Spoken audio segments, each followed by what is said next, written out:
Hello दोस्तों, आप सभी का एक बार फिर से स्वागत है मेरे यूट्यूब चैनल स्टडी किंग पे। आज की इस वीडियो में हम डिस्कस करेंगे एडिटोरियल वोकैबुलरी और जितने भी वर्ड्स मैं यहाँ पर कवर करने वाला हूँ उन सभी की ग्राफिकल रिप्रेजेंटेशन मैं आपको दिखाऊंगा, जिससे आप एक ही वर्ड से बहुत सारे वर्ड आप कवर कर पाएंगे। इस सीरीज का 28वां दिन है ये। अगर आपको इस तरह का एडिटोरियल प्लस वोकैबुलरी सेक्शन चाहिए तो आप मुझे इस नंबर पर व्हाट्सअप कर सकते हैं, या फिर अगर आप किसी और माध्यम से मेरे साथ जुड़ना चाहते हैं तो इसी वीडियो के डिस्क्रिप्शन में सारे के सारे इंपॉर्टेंट लिंक्स मैंने प्रोवाइड किए। तो देखिए, सबसे पहला शब्द क्या था? क्लैरिफिकेशन। नाउन के तौर पर इसका इस्तेमाल किया गया था और इसका मतलब होता है स्पष्टीकरण। सेम मीनिंग के वर्ड्स देखिए, एक्सप्लेनेशन, इल्यूमिनेशन। अपोजिट मीनिंग के वर्ड्स देखिए, कॉम्प्लिकेशन, मडल। ये है ग्राफिकल रिप्रेजेंटेशन क्लैरिफिकेशन की। यहाँ पर हम इसके सेम मीनिंग के वर्ड्स के तौर पर explanation, interpretation, exposition, illumination, simplification, elucidation, इन सभी वर्ड्स को ले सकते हैं। नेक्स्ट वर्ड देखिए, रिमार्क्स। नाउन के तौर पर इसका इस्तेमाल किया गया और इसका मतलब है टिप्पणी करना। सेम मीनिंग के वर्ड्स के तौर पर इसमें कौन कौन से वर्ड लिए जा सकते हैं देखिए, कमेंट, स्टेटमेंट। अपोजिट मीनिंग के वर्ड्स के तौर पर इग्नोरेंस, नेग्लेक्ट। ये है ग्राफिकल रिप्रेजेंटेशन रिमार्क की। ठीक है, मैंने पार्ट ऑफ स्पीच भी बताया है कि अगर हम इसको वर्ब की तरह इस्तेमाल करेंगे तो क्या मीनिंग बनेगी, नाउन की तरह करेंगे तो क्या क्या मीनिंग निकल सकती है। अगर हम वर्ब की तरह इसका इस्तेमाल करें और अगर इसका मतलब निकलता है नोटिस, तो इसके सेम मीनिंग के वर्ड्स के तौर पर ये सभी लिए जा सकते हैं, जैसे mark, regard, make out, heed, espy, take note और नोटिस ऑफ। अगर हम इसे वर्ब की तरह ही लेते हैं लेकिन इसका मतलब कमेंट निकलता है, तो फिर हम ये सारे के सारे जो वर्ड्स यहाँ पे है, जैसे रिफ्लेक्ट, मेंशन, डिक्लेयर, ऑब्जर्व, पास कमेंट, एनिमेडवर्ट, इन सभी को हम ले सकते हैं। अगर हम इसे नाउन के तौर पर लें और इसका मतलब तब कमेंट निकलता है तो उस केस में हम ले सकते हैं utterance, assertion, declaration, opinion, word, thought. अगर हम इसे नाउन के तौर पर सेंटेंस में इस्तेमाल करते हैं और इसका मतलब नोटिस निकलता है तो फिर हम ले सकते हैं सेम मीनिंग के तौर पर acknowledgement, heed, observation, consideration, recognition, mention. तो ये पूरा का पूरा ग्राफिकल रिप्रेजेंटेशन मैंने आपको एक्सप्लेन किया है यहाँ पे। नेक्स्ट वर्ड देखिए, क्लैश। नाउन के तौर पर इसका इस्तेमाल हुआ और इसका मतलब है टकराव। सेम मीनिंग के वर्ड्स देखिए, कॉन्फ्लिक्ट, फाइट। अपोजिट मीनिंग के वर्ड्स के तौर पर एग्रीमेंट, कॉन्कॉर्ड, इनको ले सकते हैं।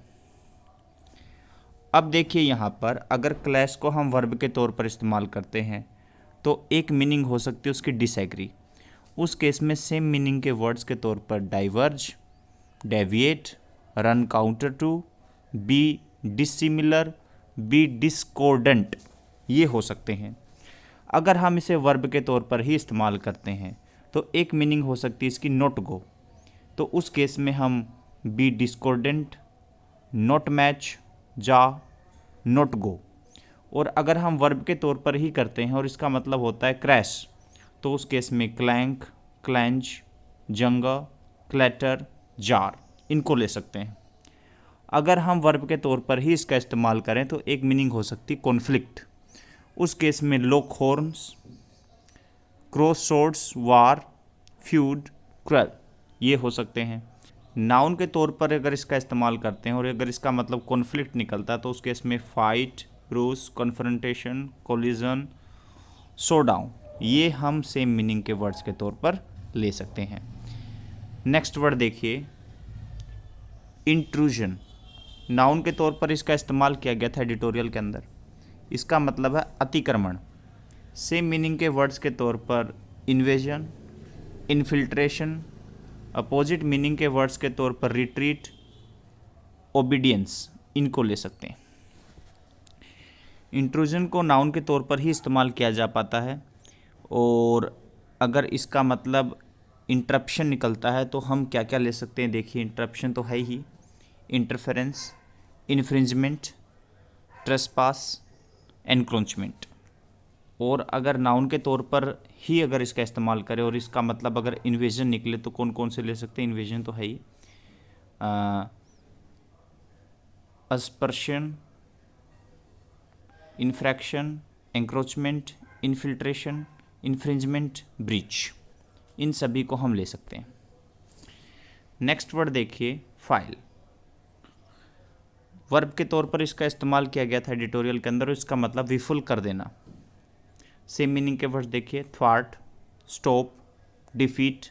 अपोजिट मीनिंग के वर्ड्स के तौर पर असिस्ट, एनकरेज, इनको ले सकते हैं। ये है ग्राफिकल रिप्रेजेंटेशन फॉइल की। वर्ब के तौर पर अगर इसका इस्तेमाल करते हैं तो इसका मतलब निकलता है थ्वार्ट। तो उस केस में elude, baulk, circumvent, outwit, nullify, checkmate, nip in the bud, जैसे कोई फ्रेज या इडियम अगर आता है जो ये मीनिंग देता तो उसको मैं यहाँ पर ज़रूर दिखाता हूँ। ठीक उसी तरीके से put A spoke in someone's wheel, तो इसका मतलब भी कहीं ना कहीं थ्वार्ट निकलेगा। अगर इसका मतलब निकलता है कॉम्प्लीमेंट, अगर हम नाउन के तौर पर इसका इस्तेमाल करें तो उस केस में antithesis, background, contrast, relief, setting, complement. ठीक है, इनको ले सकते हैं। नेक्स्ट वर्ड है ट्रांसग्रेशन। नाउन के तौर पर इसका इस्तेमाल किया गया था एडिटोरियल के अंदर, और इसका मतलब है उल्लंघन। सेम मीनिंग के वर्ड्स देखिए, वायलेशन, मिसबिहेवियर। अपोजिट मीनिंग के वर्ड्स के तौर पर गुडनेस, काइंडनेस। अब देखिए कौन कौन से सेम मीनिंग के वर्ड्स हो सकते हैं यहाँ पर, वो सारे के सारे यहाँ पर दिखा रखे हैं मैंने। ठीक है, तो आप इनको नोट डाउन कर सकते हैं। नेक्स्ट वर्ड देखिए, मिस्चिवस। एडजेक्टिव के तौर पर इसका इस्तेमाल किया गया और इसका मतलब है दुष्ट। ठीक है, सेम मीनिंग के वर्ड्स देखिए, नोटी, ट्रबलसम। अपोजिट मीनिंग के वर्ड्स के तौर पर बिहेव्ड, गुड, काइंड, इनको ले सकते हैं। अब अगर एडजेक्टिव के तौर पर इसका इस्तेमाल किया जाए और इसका मतलब नोटी निकलता तो ये सारे के सारे वर्ड सेम मीनिंग के वर्ड्स के तौर पर ले सकते हैं। अगर एडजेक्टिव के तौर पर ही इसका इस्तेमाल किया जाए और इसका मतलब अगर मैलिशियस निकलता तो ये सारे के सारे वर्ड सेम मीनिंग के वर्ड्स के तौर पर लिए जा सकते हैं। इनमें से बहुत सारे वर्ड आपने देखा होगा एग्जाम्स के अंदर पूछे गए, जैसे डेट्रीमेंटल, डिलिटेरियस। ठीक है, तो बहुत सारे वर्ड्स हैं। नेक्स्ट वर्ड देखिए, सीज। वर्ब के तौर पर इसका इस्तेमाल हुआ और इसका मतलब है दबोचना। सेम मीनिंग के वर्ड्स देखिए, grab, grip, grasp. Opposite meaning के वर्ड्स के तौर पर लेट गो और लूज को लिया जा सकता है। अब ये ग्राफिकल रिप्रेजेंटेशन आपके पास सीज की, सारे के सारे आप देखेंगे यहाँ पे वर्ब के तौर पर ही इसका इस्तेमाल दिखाया गया है। ठीक है, तो इसको वर्ब के तौर पर ही इस्तेमाल किया जाता है। और यहाँ पर जो आप ये देख पा रहे हैं, यहाँ पर मैं इसको दोबारा से दिखाता हूँ, यहाँ पे, यहाँ पे, यहाँ पे, इन तीन जगह पे जो तीन वर्ड्स हैं ये अपोजिट मीनिंग के वर्ड्स हैं। बाकी सारे के सारे इस ग्राफिकल मेथड में सेम मीनिंग के वर्ड्स दिखाए गए। नेक्स्ट वर्ड देखिए, ट्रांसपायरिंग। वर्ब के तौर पर इसका इस्तेमाल किया गया और इसका मतलब है होना। सेम मीनिंग देखिए, हैपन, ओका, टेक प्लेस। अपोजिट मीनिंग के वर्ड्स के तौर पर कोस, स्टॉप, इनको लिया जा सकता है। अब देखिए, वर्ब के तौर पर अगर इसका एक मतलब क्या निकल सकता है, बिकेम नोन। और वर्ब के तौर पर ही अगर इसका इस्तेमाल किया जाए तो एक मतलब निकल सकता है हैपन। तो फिर अगर बिकेम नोन है तो कौन कौन से वर्ड ले सकते हैं सेम मीनिंग के तौर पर, और अगर हैपन है तो कौन कौन से वर्ड्स ले सकते हैं, वो सारे के सारे इस ग्राफिकल मेथड में मैंने दिखाए हैं। नेक्स्ट देखिए, क्रेडिबल। एडजेक्टिव के तौर पर इसका इस्तेमाल हुआ और इसका मतलब है विश्वसनीय, जिस पर विश्वास किया जा सके। सेम मीनिंग के वर्ड्स देखिए, बिलीवेबल, रीजनेबल। अपोजिट मीनिंग के वर्ड्स के तौर पर इनक्रेडिबल, डाउटफुल, इनको ले सकते हैं। अब देखिए, एडजेक्टिव के तौर पर अगर इसका मतलब निकलता है बिलीवेबल, तो ये जो हैं अपोजिट मीनिंग के वर्ड्स दिखाए गए हैं बॉक्स या फिर स्क्वायर के थ्रू, और बाकी जो हैं सेम मीनिंग के वर्ड्स दिखाए गए।